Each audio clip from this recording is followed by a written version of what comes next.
Welcome back. Continuing in the local news, Prime Minister Dr. Ralph Gonsalves said that the majority of Vincentians were focused and disciplined at their workplace, but that there was still a minority who was insufficiently productive. He then urged them to do better in their own interest and that of this country. I want to appeal yet again to all public and private sector employees, managers and leaders, to lift our productivity and delivery of service. Although the bulk of our people are focused and disciplined at their workplaces, there is still a minority among us who are insufficiently productive. I urge them to do better in their own interests and that of the country as a whole. Everyone has to make a worthwhile contribution. I'm appealing yet again also to our domestic private sector to take full advantage of the economic and business opportunities which are available. I reiterate yet again that my government is ever ready to facilitate entrepreneurs in establishing or expanding their businesses. The U.S. Department of Homeland Security has added St. Vincent and the Grenadines to the 2017 list of countries whose citizens are eligible to go to work in the U.S. temporarily on visas starting January 18, 2017. This country joins the 84 approved countries from 2016, making residents of 85 countries eligible to participate in the H-2A Agricultural Guest Worker Program and residents from 84 countries eligible for the H-2B Low-Skilled Non-Agricultural Guest Worker Program.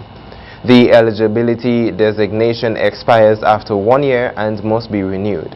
In 2009, when the list was first published, 28 countries were designated as eligible to participate in the visa programs. The St. Vincent and the Grenadines fisheries sector yesterday received a major boost with the handing over of equipment from the government of Japan. The equipment was provided under the project for the improvement of fisheries equipment and machinery. The resident representative of Japan International Cooperation Agency, or Japan Overseas Cooperation Volunteers in St. Lucia, said in his address that the government of Japan is pleased to offer this technical assistance to St. Vincent and the Grenadines. He expressed the hope that this will help the fisheries sector develop into one of the most sustainable development industries in the region. Prime Minister Dr. Ralph Gonsalves said that this project for the improvement of fisheries, equipment and machinery is a demonstration of the continuing good relationship between St. Vincent and the Grenadines and these countries. Meanwhile, Parliamentary Representative for the area Camilla Gonsalves said that he imagines that Kaliakwa and surrounding villages will be a major engine for economic growth and development in St. Vincent and the Grenadines. Saboto Caesar, Minister of Culture, Fisheries and Forestry, expressed his appreciation for the assistance provided by the government and people of Japan. He said he wants us as a people to respect and value the depth of the investment that has been made in a shot, and said that it must be cleared for.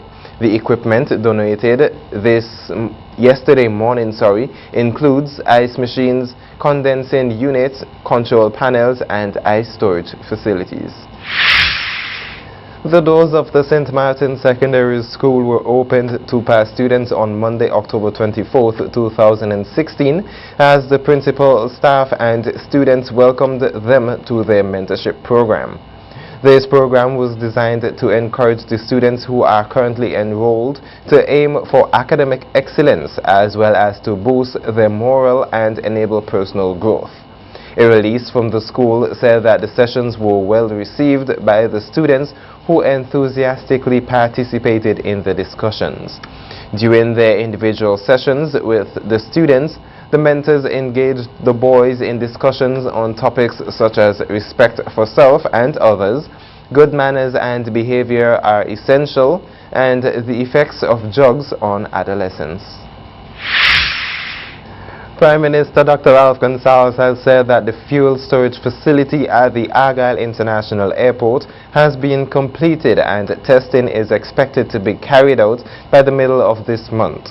The Prime Minister was given a response in Parliament on Friday on whether the fuel storage plant is ready to supply large international aircraft. Prime Minister Dr. Gonsalves said that the fuel company Rubis has scheduled the testing and commissioning of the facility for November 14, 2016. Rubis has already made adequate arrangements to provide fuel to the fuel storage facility to supply any small craft in the event that the docking facility at Stubbs is not completed in time for the commencement of operations of the Argyle International Airport. Several Vincentians will be honored later this year by Vinci Cares Inc. as the organization celebrates its 7th anniversary under the theme Upliftment of a Nation. Vinci Care Inc. is a non-profit organization whose primary purpose is to give back to less fortunate children in St. Vincent and the Grenadines. President of Vinci Care, Franklin Richards, said that Miss Rose Claire Charles and Miss Lyrics Janette Jean Duncan will be honored for their dedication and outstanding contributions to the Vincentian community at a dinner dance slate for Saturday, December 10th, 2016 from 6 p.m. at Friends of Crown Heights in Brooklyn, New York. The Ministry of Foreign Affairs, Trade and Commerce, in conjunction with the CSME Unit CARICOM Secretariat and the OECS Commission, will be conducting further consultations on the CARICOM Consumer Bill 2016. The purpose of the consultations are to review the Draft Commission Consumer Protection Bill 2016. The consultations will also focus on the consumer affairs matters so as to garner feedback on the development of a modern framework for consumers' protection in St. Vincent and the Grenadines. Julian Francis, Minister of Transport and Works, said that the Fenton-Belair Bypass Road remains an issue of high priority for the government of St. Vincent and the Grenadines. He made the point while responding to a question in Parliament on Friday in relation to the expected date of commencement of the project. Minister Francis said that the necessary studies have been conducted and that work is expected to begin upon completion of the tendering process. He also noted that an extensive road repair program will be conducted in central Kingstown in the new year.